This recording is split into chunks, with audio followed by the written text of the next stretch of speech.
Kembali lagi di Cerita Cinta Channel. Jangan lupa like, comment, and subscribe ya. Terima kasih. Basma mempersiapkan bahan-bahan siomay, mencuci daun bawang, wortel, bawang putih, bawang merah, cabai, kacang tanah, meletakkan bahan-bahan utama seperti sagu, terigu, telur, serta beberapa jenis daging yang ia keluarkan dari freezer, menunggu semuanya melunak dengan sendirinya. Dia sudah akan mulai membuat pesanan untuk perayaan ulang tahun Grand Mall yang ke-25. Setelah selesai melakukan persiapan sambil menunggu Kay pulang membeli udang giling, dia bersantai sambil bermain dengan ponsel barunya. HP barunya jauh lebih cepat dari yang lama. Basma membuka akun sosial medianya, lalu membuka-buka page online shop yang menjual pakaian. Wah, ada foto-foto pria tampan di sana yang bergaya bak supermodel. Ia tertawa sendiri. Ternyata aku ganteng juga ya. Dia lihat-lihat semua gambar, komentar-komentar, bukan hanya komentar tentang pakaian, tapi yang bertanya tentang dirinya juga banyak. Apa ini? Idih, bukan tipeku, katanya dalam hati sinis, mengomentari sebuah foto yang menulis komentar aneh. Assalamualaikum, aku pulang. Kay masuk membawa belanjaan. Waalaikumsalam, gak dengar suara mobilnya mbak. Basma langsung bangun menyambut tas belanjaan Kay. Udangnya dapet mbak. Kay mengacungkan jempolnya. Seger-seger tadi, biarlah harganya lebih mahal dari biasanya. Mbak tidur sebentar ya bos, lelah. Iya mbak, nanti masih kerja mbak, izin aja, minta Kak Hamzah gantiin beberapa hari ini. Nggak tahu juga dia kuliah atau tidak, lihat nanti aja, mbak ke kamar ya. Iya. Basma melihat Kay berjalan menuju kamarnya. Tubuh mungil yang sekuat karang itu hilang setelah ia menutup pintu. Basma meninggalkan bahan belanjaan, lalu ia mendekat, menempelkan telinga ke pintu, ingin mendengar suara dari bilik kamar Kay. Tidak ada suara.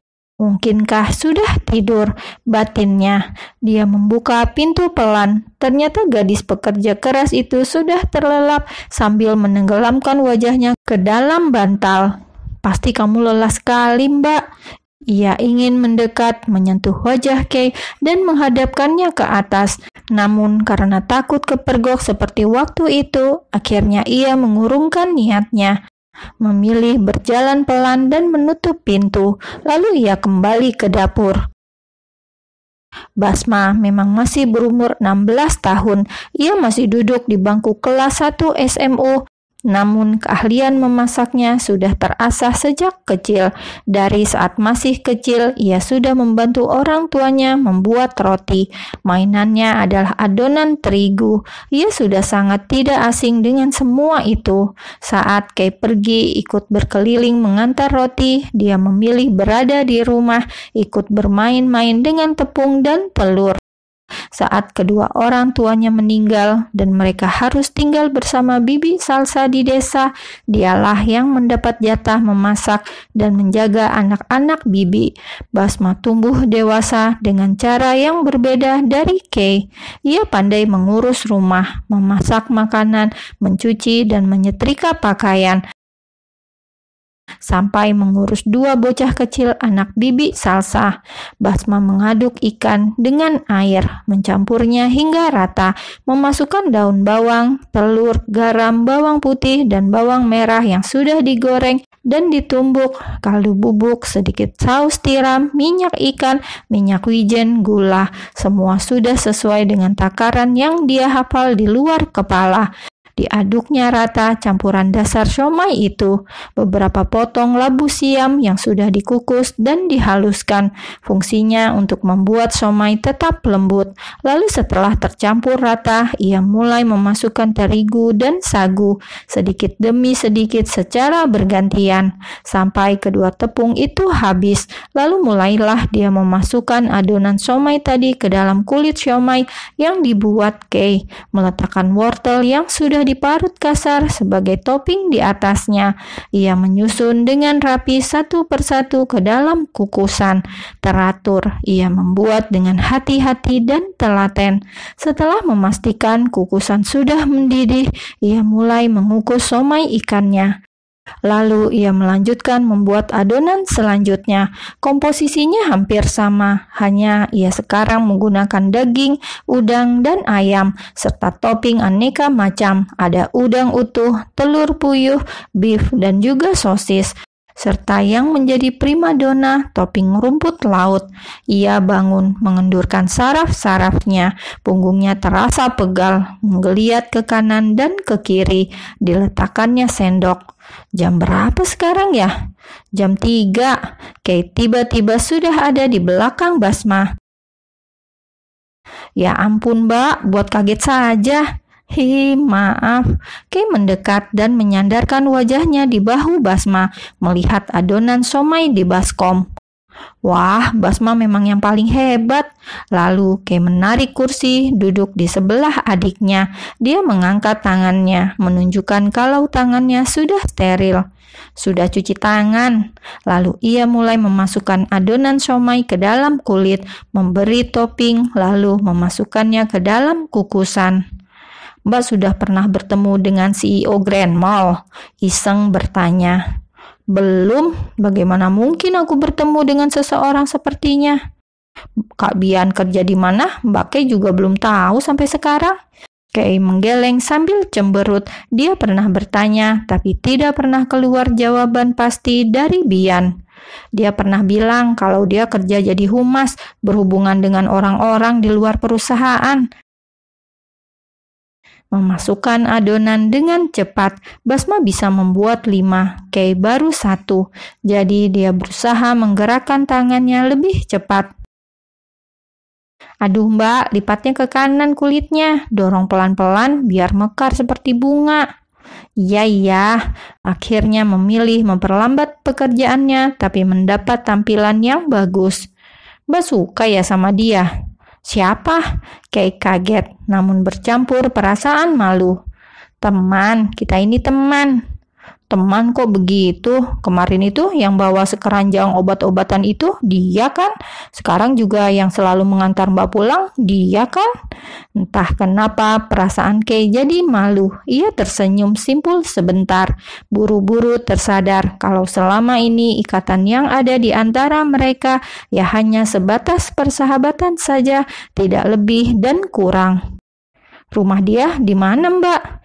Tangan Basma sangat cepat. Ia sangat mahir dan cekatan kalau urusan membentuk siomay. Tidak tahu. Kay mengangkat bahunya. Kerja di mana tidak tahu, rumahnya di mana juga tidak tahu. Jadi yang kalian bicarakan kalau bertemu itu apa? Bicara tentang somai, bicara tentang kamu, bicara tentang mimpi-mimpi Mbak. Banyak, tapi Mbak nggak kepikiran buat nanya rumahnya di mana kalau sedang bersamanya. Mbak jangan terlalu dekat sama dia. Ada nada tidak suka dalam bicara Basma. Dia berdiri, memeriksa kukusan. Sudah matang, lalu diangkatnya. Uap panas mengepul saat ia membuka tutup dandang. Aroma khas siomay menyeruak. Dia mengangkat siomay yang masih mentah. Mulai mengukus lagi. Sambil menengok melihat jam dinding, ia mencatat di kertas. Jam berapa? Anak itu memang cermat dan teliti. Kenapa? Bos tidak suka? Tidak, sambil menyibukkan diri dengan adonan. Lantas kenapa? Ya cuma perasaan saja, Mbak juga belum kenal dia lama kan? Dia orang baik kok, buktinya Kak Anjas adalah orang baik. Mereka berteman kan? Kay mencari pembelaan, walaupun pembelaannya terdengar tidak masuk akal. Ya sudahlah, siap-siap sana, biar aku yang selesaikan. Mbak mesti berangkat kan? Iya, mau mandi dulu ya. Kay pergi meninggalkan Basma yang menyimpan perasaan berkecamuk, rasa cemburu yang mengalir begitu saja saat melihat wajah Kay yang tersipu saat nama Bian disebut.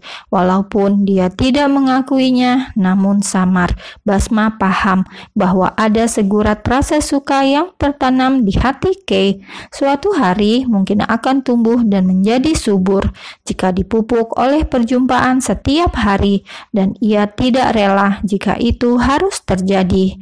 Wajah Bian melintas di kepalanya. Tentu ia sangat timpang jika dibandingkan dengan laki-laki itu. Dia jauh lebih tua umurnya dari Kay. Dia sudah bekerja, dia tampan.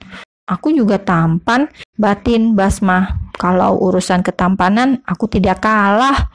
Ya, adik yang tampan akan tetap seperti itu bagi Kay. Kay keluar dari kamar sudah rapi. Dia lalu membuat bekal makanan. Basma memperhatikan Kay membawa 2 bekal nasi. Dia masih belum bertanya, namun ketika sudah dimasukkan ke dalam wadah, dia yakin itu jelas-jelas porsi untuk 2 orang.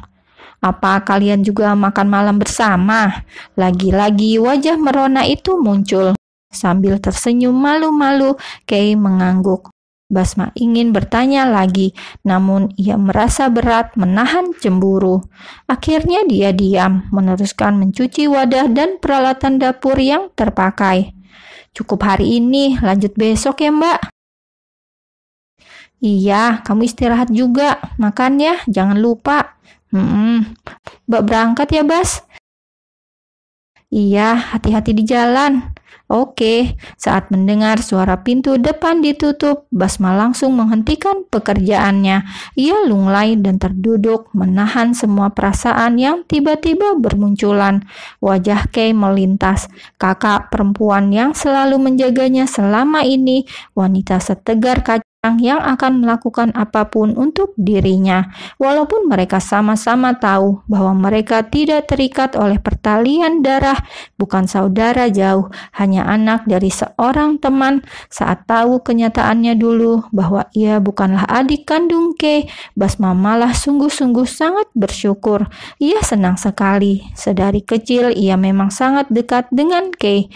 Perasaan sayang yang tumbuh di dadanya untuk Kay semakin hari semakin besar, terpupuk dengan sendirinya, sampai ia meyakini sekarang bahwa perasaannya pada Kay bukanlah hanya perasaan sayang seorang adik pada kakak perempuannya, namun jauh lebih kompleks dari itu, sebuah ikatan atas nama perasaan laki-laki pada wanita. Ia tersadar, lalu mematikan kompor dan membuka kukusan, membiarkan uap panasnya keluar. Bu, memang Bas bukan anak ibu sama ayah ya? Wajah wanita itu terkejut. Ia berhenti membentuk adonan roti, menoleh ke arah 4 karyawannya yang sedang sibuk dengan pekerjaannya masing-masing. Basma itu anak ibu sama ayah. Siapa yang bilang begitu? Tanya ibu lembut, walaupun masih terlihat sangat khawatir. Dia berjalan ke keran air dan mencuci tangan, lalu memeluk Basma. Basma tidak sedih kok Bu, walaupun Bas bukan anak kandung ibu, tapi Bas sangat bersyukur jadi anak ibu. Ibu muda itu mencium kening Basma. Kami sayang sama Bas. Mbak Kay sama Basma adalah anak ibu semua. Bas tidak sedih, ibu jangan khawatir. Basma mengusap wajahnya, teringat percakapan yang pernah terjadi antara ia dan ibunya. Bas tidak pernah sedih, Bu. Bas malah bahagia karena ternyata Bas tidak punya ikatan darah dengan Mbak Kay. Tapi mungkin aku tetap harus menyimpan semuanya sendiri. Bagaimanapun semuanya pasti akan canggung kalau sampai Mbak Kay tahu aku menyukainya.